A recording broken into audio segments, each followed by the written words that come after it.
오늘은 우리 예수님께서 십자가의 고난을 당하시고 무덤에 묻히신 지 3일 만에 다시 살아나신 날입니다. 우리 이렇게 인사합니다. 부활의 생명이 풍성하기를 축복합니다. 인사했습니다. 부활의 생명이 풍성하기를 정말 우리에게 부활의 생명이라는 것이, 부활의 믿음이라는 것이 너무 중요한 거예요. 근데 우리는 많은 경우 그냥 십자가에 머물러 있는 신앙생활을 하는 경우가 많습니다. 그냥 십자가의 믿음에. 근데 우리는 십자가를 넘어서서 부활의 생명으로 하나님의 영광의 보좌에서 우리의 신앙생활은 영광의 보좌에 사는 그런 삶이어야 됩니다. 그렇기 때문에 우리가 오늘 부활주의를 맞아서 다시 한번 우리가 부활의 생명으로 저와 여러분들이 더 풍성하기를 예수님으로 축복합니다.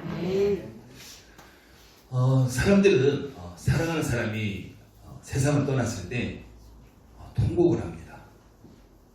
우리가 그런 장면 종종 보잖아요. 우리 장례식장에 가면은 어떤 상가에 보면은 특별히 더 유난히도 더 통곡하는 그런 모습을 우리가 볼 수가 있죠. 근데 사랑하는 사람이 세상을 떠났을 때 우는 이유가 무엇일까요? 여러 가지 있겠죠.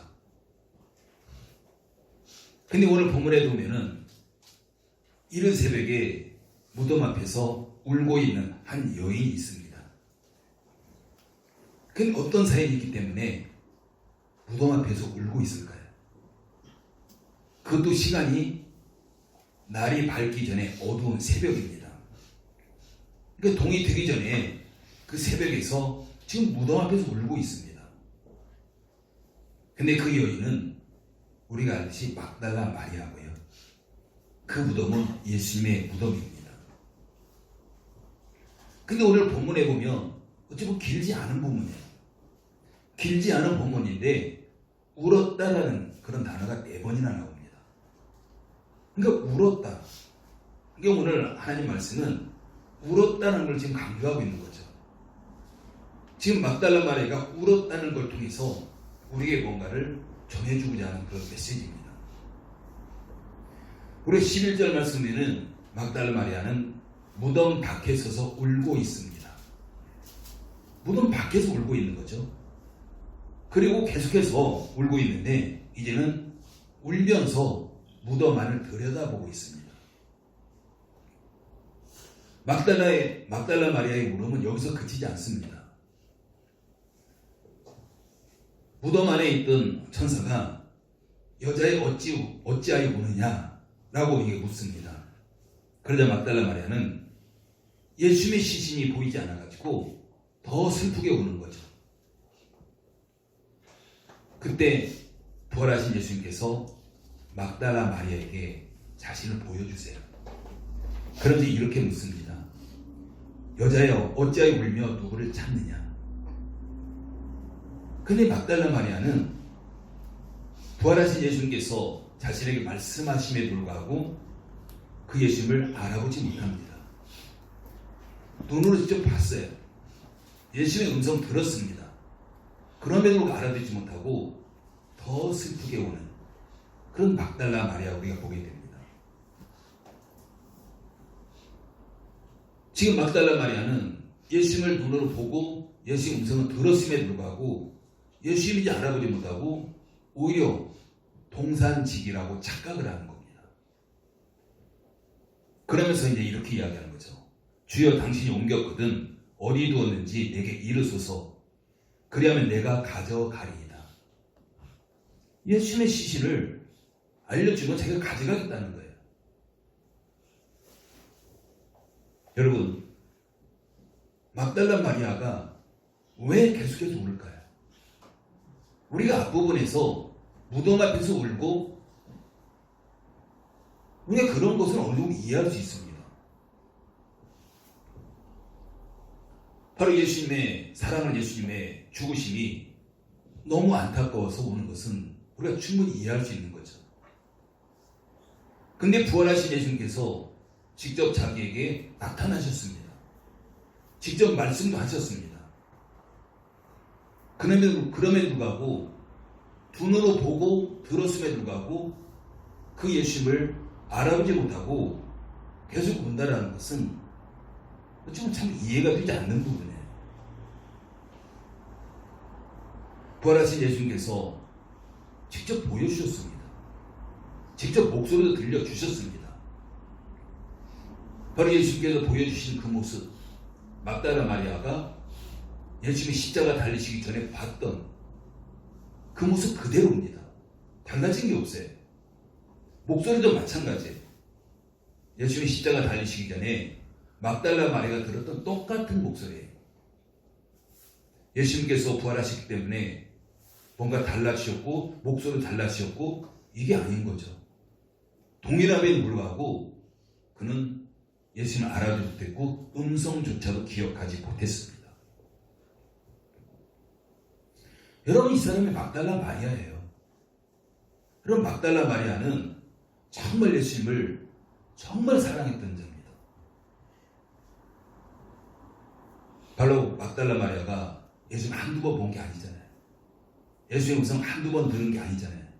그래서 혹시 긴가민가 착각하는 게 아닙니다. 여러분, 막달라 마리아는 굉장히 비참한 삶을 살았던 자입니다. 바로 예수님을 만나기 전에 7구신 들려서 정말 비참한 삶을 살았습니다. 그런데 예수님을 만나게 되면서 그거 완전하게 치유받고 정말 그 너무 예수님 앞에 감사해서 그는 평생을 예수님께서 무덤에 묻히기까지 전까지 예수님을 너무나 사랑했고 예수님을 정말 가장 가까이서 섬겼던 바로 그런 여인입니다. 근데 그런 막달라 마리아가 예수님의 친히 눈으로 봄에도 불구하고 금성을 귀로 들었음에도 불구하고 알아보지 못한다는 거 참 쉽지 않은 거죠. 여러분, 다른 사람이 그러면 그럴 수 있어요. 그런데 막달라 마리아는 정말 예수님 사랑했고 그래서 그 가까이서 정말 예수님을 온 마음을 다해 섬겼고 그런 여인이 바로 예수님을 알아보지 못했다. 그게 이해가 되지 않아요. 그러면서 계속해서 울고 있는 거죠. 바로 동산직에게 나한테 좀 어디다 숨겼다면 가르쳐주면 내가 그 시신을 가져가겠다. 지금 이렇게 이야기하면 울고 있는 거죠. 여러분 생각해 보십시오. 그러면 여러분이 막달라 마리아였다면 그 당시에 여러분이 막달라 마리아였다면 어떤 반응을 했을까요? 예수님을 평소에 너무나 잘 알았기 때문에 음성도 너무 잘 알기 때문에 바로 예수님을 바로 알아봤을까요? 여러분, 지금 막달라 마리아 흘린 눈물은 영적인 눈물이 아니에요. 바로 막달라 마리아는 그냥 인간적인 감정에서 흘러나오는 그런 육신적인 눈물입니다. 그냥 감정적인 눈물인 거죠. 지금 막달라 마리아는 바로 예수님께 십자가 지시기 전에 말씀하셨던 부활에 대해서는 전혀 기억지 못합니다. 부활이라는 건 전혀 알지 못하는 거죠. 그냥 그가 울고 있는 것은 예수님의 죽으심에 대해서 인간적인 감정으로 그걸 억누르지 못해서 그냥 계속 울고 있는 거죠. 여러분, 오늘 보면 바로 앞에 보면 9절 말씀 보면은 그 당시 제자들이 어떠했는지 지금 막달라 마리아가 어떠했는지 우리 그 9절 말씀 통해서 충분히 알 수가 있습니다. 여러분, 9절 말씀 같이 한번 읽어볼까요? 9절 같이 읽습니다. 시작. 그들은 성경에 그가 죽은 자 가운데서 다시 살아나야 하리라 하신 말씀을 아직 알지 못하더라. 여러분, 예수님께서 부활에 대해서 누누이 말씀하셨습니다. 제자들에게 가르쳐 주셨고요. 그럼에도 불구하고 그들은 이라는 게 제자들과 막달라 마리아 포함입니다. 성경에서 죽은 자 가운데서 다시 살아나야 하리라 하신 말씀을, 그러니까 부활이라는 것을, 예수님이 다시 살아날 것을 아직 알지 못하더라. 지금 마리아는 부활에 대해서, 예수님이 다시 살아날 것에 대해서 아직 몰랐다라고 말씀합니다. 바로 이것이 그 당시 제자들과 마리아의 상태입니다. 아직 부활을 알지 못했다.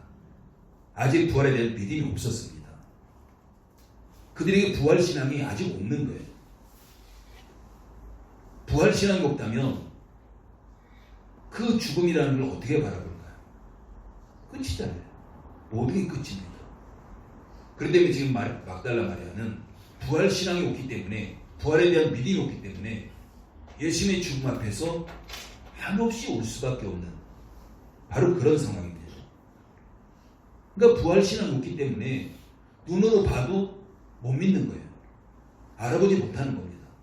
귀로 들어도 믿을 수가 없고 들을 수가 없는 거죠. 우리가 한마디로 말하면 지금 막달라 마리아는 영적인 시각장애인이고 영적인 청각장애인입니다. 볼 수 없고 들을 수 없는 자죠. 여러분, 우리가 성경을 읽다 보면 예수님의 부활에 대해서 굉장히 강조하고 있는 걸 볼 수가 있어요. 굉장히 많이 말씀하셨습니다. 우리가 요한복음 11장 25절 26절 보면 예수께서 이르시되 나는 부활이요 생명이니 나를 믿는 자는 죽어도 살겠고 무릇 살아서 나를 믿는 자는 영원히 죽지 아니하리니 이것을 내가 믿느냐라고 묻습니다. 부활을 내가 믿느냐라고 물어요. 바로 예수님께서 부활하실 것을 말씀하시는 거죠. 예수님 믿는 자는 죽어도 살 것이라고 말씀합니다. 다시 부활할 거라는 겁니다. 그리고 요한복음 2장 19절에서도 보면 너희가 이 성전을 홀라 내가 사흘 동안에 일으키리라. 이 성전 바로 예수님의 육체를 가리킵니다. 너희가 예수님 십자가에 못 박으면 사흘 동안에 살아날 것이다. 지금 예수님 부활에 대해서 말씀하는 거죠. 실제적으로 예수님께서 유대인들이 십자가에 못 박았지만 무덤에 묻었지만 살아나시잖아요. 그걸 말씀하시는 겁니다. 뿐만 아니라 예수님이 이 땅에 계실 때 직접 부활을 보여주셨습니다. 그냥 말씀만 하신 것이 아니라 보여주신 거예요. 우리가 잘 알듯이 죽은 나사로 다시 살아났잖아요. 죽은 나사로 부활해요. 지금 예수님께 보여주신 겁니다. 또한 나인성 바보의 아들 다시 살아났습니다. 예수님이 다시 살리셨어요. 부활한 겁니다. 그리고 또 회당장 야이로의 딸 바로 그도 예수님이 다시 살리셨고요. 부활한 겁니다. 예수님이 말씀만 하신 것이 아니라 직접 그 부활을 보여주신 겁니다. 여러분, 지금 그럼에도 불구하고 막달라 마리아는 부활신앙이 없습니다. 부활을 믿지 못하는 거죠. 영적인 장애인이에요. 육신적으로는 정상이겠지만 영적으로는 지금 장애인인 거죠. 바로 막달라 마리아는 그 새벽에 예수의 무덤에 갑니다. 그래서 무덤 문이 열린 걸 봐요. 그 안에서 무덤이 비어있는 걸 보게 됩니다. 그래도 여전히 그는 알아보지 못하는 거죠. 깨닫지 못하는 영적인 장애인인 거죠. 바로 예수님의 부활을 알리는 두 천사를 보면서도 바로 예수님의 부활을 믿지 못하고 있습니다. 뿐만 아니라 부활하신 예수님을 두 눈으로 보고 있음에도 불구하고 그 음성을 들음에도 불구하고 오히려 동산지기로 착각하고 있습니다. 여러분, 부활신앙이 없다면 영적인 장애인이에요.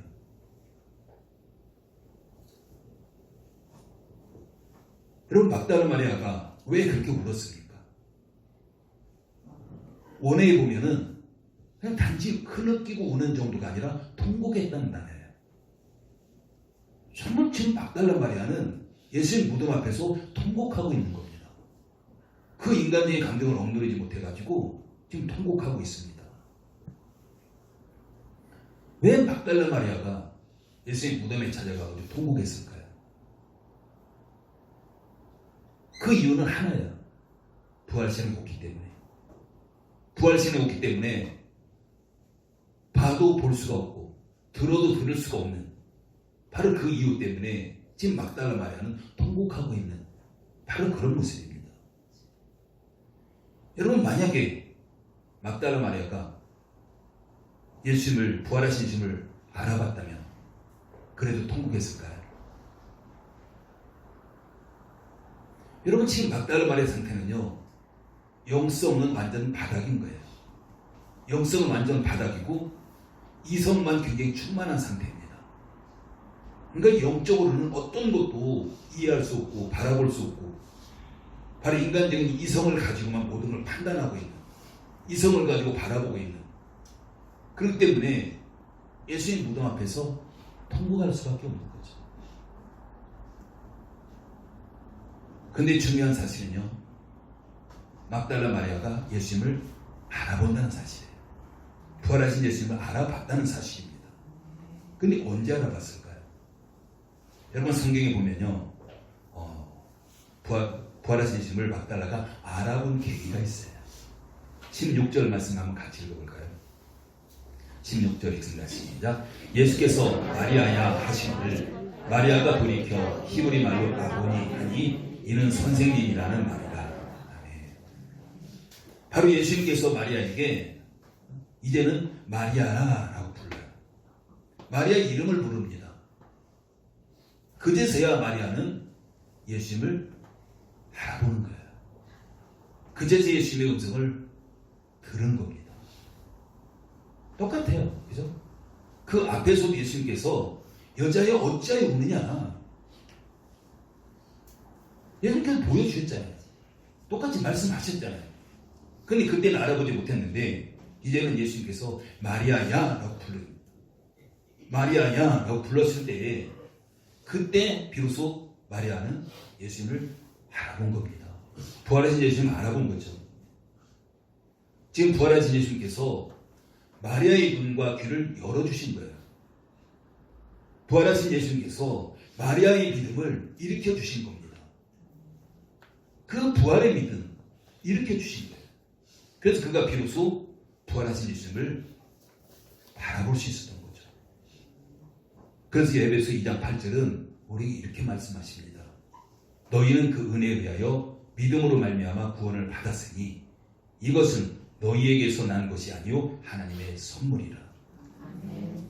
믿음은 우리에게서 나는 것이 아니라 하나님에게서 난다는 거예요. 하나님의 선물이라고 말씀합니다.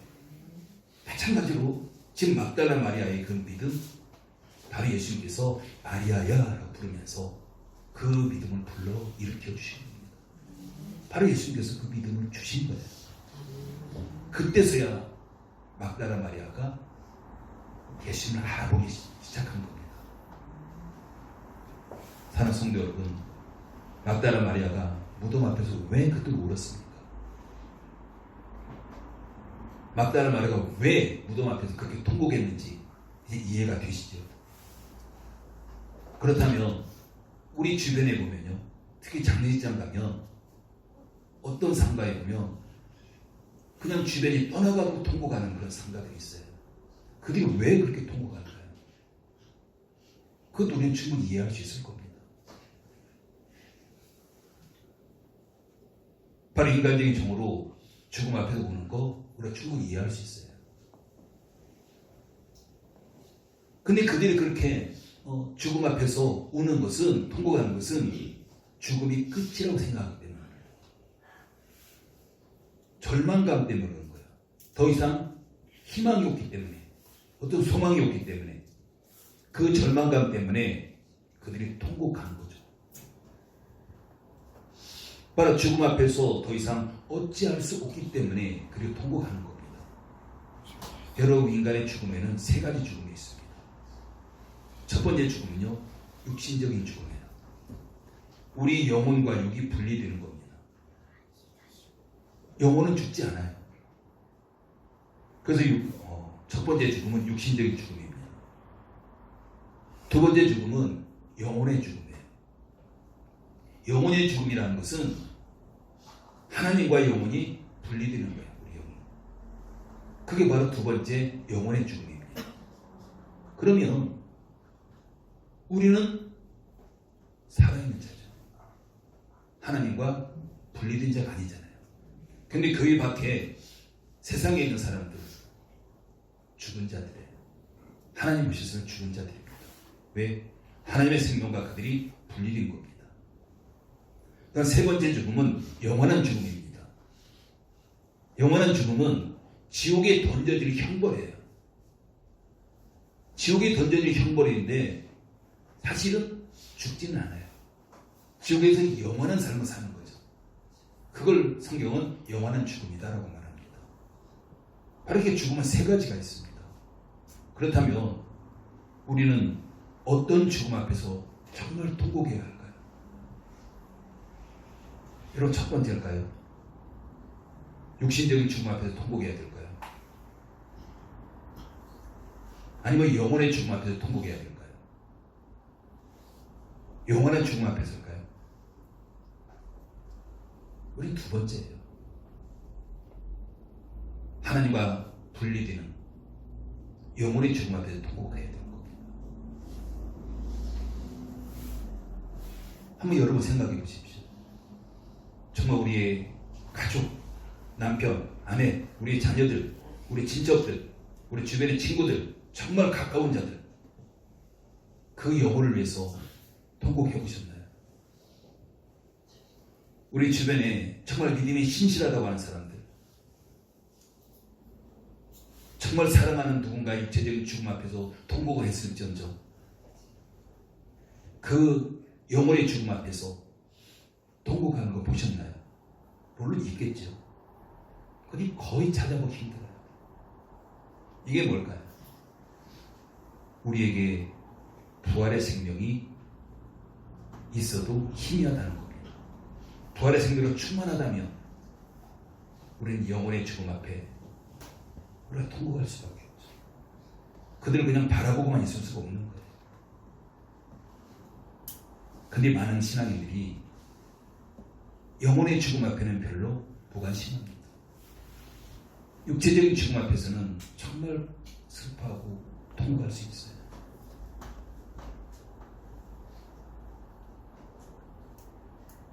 정말 우리를 정말 슬프게 하는 것은 육체적인 죽음이 아니에요. 육신의 죽음이 아니라 정말 부활신앙을 갖지 못하고 영원한 사망에 던져진 것입니다. 여러분 주변에 보십시오. 우리 가족 중에, 우리 자녀들 중에, 우리 친척 중에, 정말 가까운 사람들 중에 정말 하나님의 생명과 분리된 자들 혹시 있지 않을까? 그럼 우리가 그들을 향해서 어떻게 해야 될까요? 여러분 자신을 되돌아보십시오. 우리는 오늘 부활주일 너무 기쁜 날이에요. 근데 기뻐할 수만 없는 것이 정말 나에게 그 부활신앙이 있느냐는 것입니다.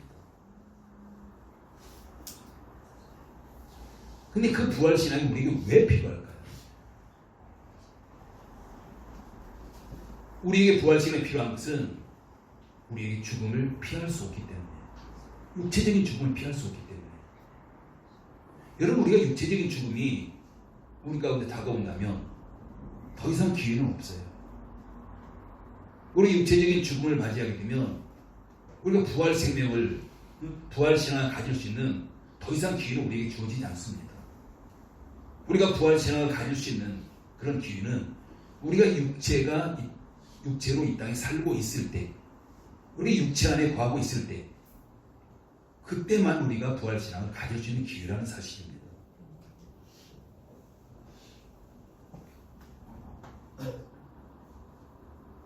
정말 우리가 마지막 때에 심판의 자리에 딱 서게 되면요, 더 이상 우리는 어찌할 수 없습니다. 우리가 지금까지 살아왔던 그 모습 그대로 우리의 정해진 길로 갈 수밖에 없는 거죠. 그 우리는 육신을 입고 있는 지금 이 시간이 우리의 내세를 준비할 수 있는 시간이고요. 정말 사랑하는 가족들의 내세를 준비할 수 있는 시간입니다. 여러분, 저는 죽음이라는 것을 이렇게 생각해 봤어요. 열쇠와 같다. 열쇠. 우리가 어떤 자물쇠를 열잖아요. 그럼 자물쇠가 열리면서 그 문을 열고 들어갈 수가 있습니다. 그래서 죽음과 열쇠는 동의어다라고 생각합니다.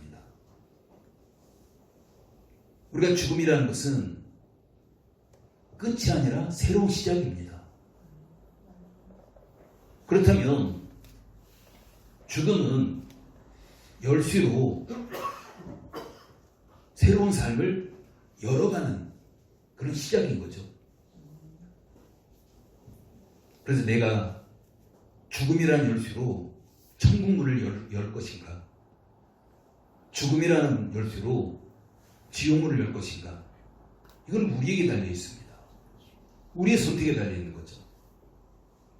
여러분은 어떤 문을 열고 싶습니까? 당연히 천국문이겠죠. 그렇다면 지금 우리가 살아가는 지금의 시간은 내가 열쇠를 만들고 있는 시간이에요. 어떤 사람은 천국문을 열 수 있는 열쇠를 만드는 사람이 있고요. 어떤 사람은 지옥문을 열 수 있는 그 열쇠를 만드는 사람이 있습니다.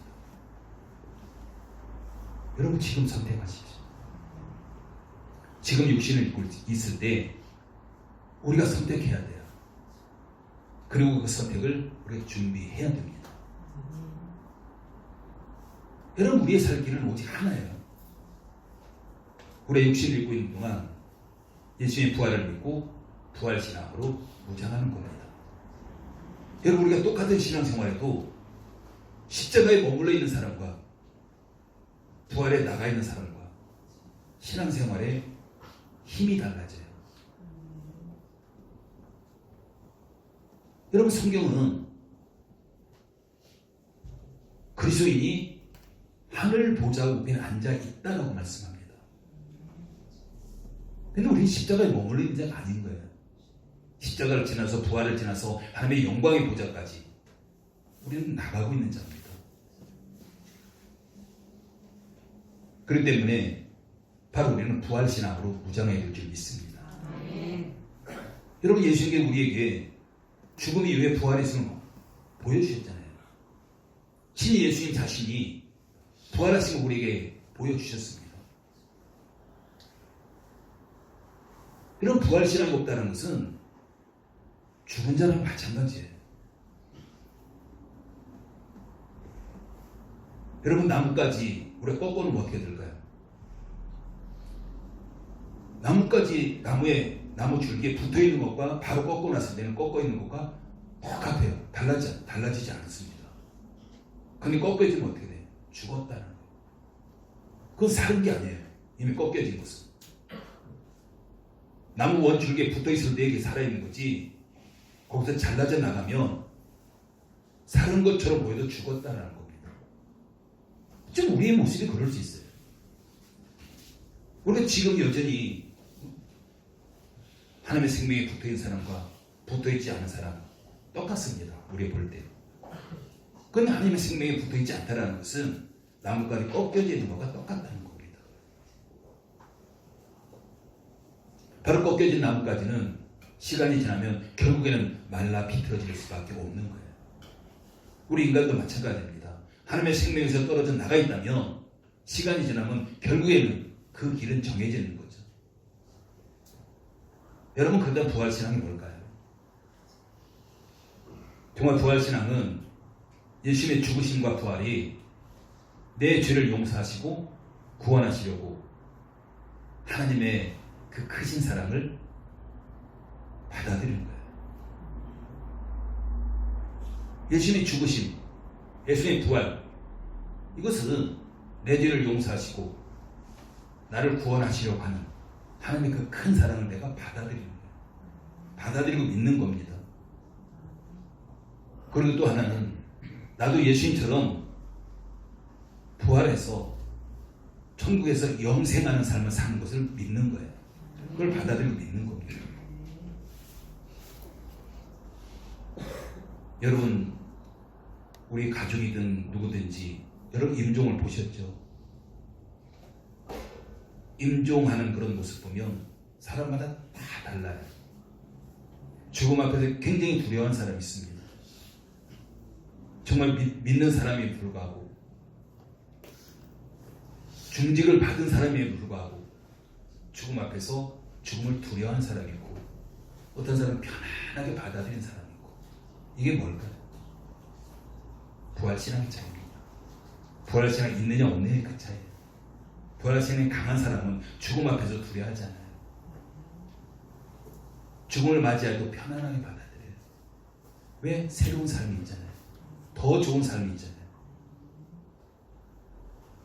근데 사람들은 죽음을 두려워합니다. 그것은 부활신앙이 없기 때문에 그렇습니다. 여러분, 왜 우리가 코로나 두려워할까요? 코로나가 단지 무섭기 때문일까요? 그것도 마찬가지예요. 죽음이 두렵기 때문입니다. 정말 하나님 앞에 예배라는 건 생명입니다. 우리가 생명을 떠나서 그냥 죽음이 두렵기 때문에 우리가 코로나를 무서워하고 예배에 나오는 걸 꺼려하고, 이게 많은 사람들의 모습입니다. 바로 천국신앙으로 죽음의 두려움에 해방된 자가 바로 부활신앙으로 사는 자입니다. 여러분, 부활신앙은 당연히 예수님을 증거하는 삶을 살아가는 거예요. 어떤 시련이 와도, 어떤 고난이 와도 그 앞에 두려워하지 않습니다. 그 앞에 굴복하지 않아요. 바로 믿음을 지키고 부활을 전하는 자가 바로 부활신앙으로 사는 자입니다. 여러분, 우리 지금 결정해야 돼요. 우리의 육신을 입고 있을 때 정말 내가 생명의 부활에 참여할 것인가, 아니면 사망의 부활에 참여할 것인가, 정말 내가 어떤 열쇠를 만들 것인가, 천국문의 열쇠를 만들 것인가, 지옥문의 열쇠를 만들 것인가. 여러분, 지금 결정하십시오. 우리는 해마다 부활주의를 맞이합니다. 그냥 단지 연례 행사로 끝나면 아무런 의미가 없는 거예요. 정말 우리가 예수님 부활하신 부활주의를 맞아서 정말 나도 그 부활신앙 무장하고, 나도 예수님처럼 죽음 이후에 영원한 천국에서 영원한 삶을 살아간다는 그런 확신, 그 믿음으로 무장하는 이 시간 되기를 예수님으로 축복합니다. 여러분, 예수님의 제자들 보십시오. 베드로 어떻게 했습니까? 호언장담했어요. 나는 죽을지언정 절대로 예수님 버리지 않겠습니다. 예수님 부인하지 않겠습니다. 불과 얼마 지나지 않아서, 몇 시간 지나지 않아서 베드로는 예수님을 모른다고 부인을 3번씩이나 부인해요. 왜 그럴까요? 두렵기 때문에. 나도 예수님처럼 죽을지도 몰라. 그 죽음에 대한 두려움입니다. 부활신은 없는 거예요. 우리가 앞에서 읽었던 것처럼. 그렇기 때문에 죽음이 두려워가지고 자기 살자고 예수님을 모른다고 부인하는 것이 바로 이제 베드로였어요. 다른 제자들도 마찬가지입니다. 바로 베드로, 다른 제자들, 그동안 예수님과 함께했던 모든 신앙, 모든 믿음, 예수님까지는 그냥 버려버렸습니다. 그리고 그들이 어떻게 됐습니까? 원래 위치로 돌아가 버린 거예요. 예수님 만나기 이전의 위치로 돌아간 겁니다. 그래도 원래 고기 잡았던 그 상태로 돌아가가지고 그냥 모든 걸 포기한 채, 모든 걸 버린 채 그냥 살아가는 거예요. 그러던 제자들이 어떻게 바뀌었습니까? 예수님 부활을 목격했잖아요. 부활의 현실을 만났잖아요. 그때 제자들은 놀랍게 바뀝니다. 죽음을 두려워하지 않는 제자들을 바뀌어요. 세상의 어떤 위협 앞에서도 당당하게 맞서는 그런 제자들을 바뀌게 됩니다. 그래서 그런 두려워도 떨었던, 죽음이 들었던 제자들이 예수님의 복음을 전하면서, 부활의 생명을 전하면서 순교의 길로 걸어갔던 자들이 제자들인 모습이에요. 여러분, 그들이 왜 그렇게 변했을까요? 부활의 생명이기 때문에. 그 하나 말고는 어떤 것도 제자들이 변했던 걸 설명할 것이 없습니다. 여러분, 우리도 마찬가지예요. 우리도 부활의 신앙을 무장해야 됩니다. 부활의 생명으로 우리가 무장할 때에 우리 이 세상에서 어떤 것도 두렵지 않고 믿음으로 당당하게 전진해가는, 우리가 그런 삶을 살아갈 때 우리가 승리가 우리에게 주어진다는 사실이에요. 뭔가 우리가 두려워서, 우리가 신앙생활을 하더라도 뭔가 두려움 가운데 신앙생활하고, 예배자리에 나와도 뭔가 두려움 가운데 예배자리에 나오고, 우리의 그런 모습 가지고는 하나님께 우리에게 예비하고 있는 것들을 우리가 누릴 수 없다는 사실이에요. 그건 믿음이 아니잖아요. 성경이 말하는 믿음이 아닙니다.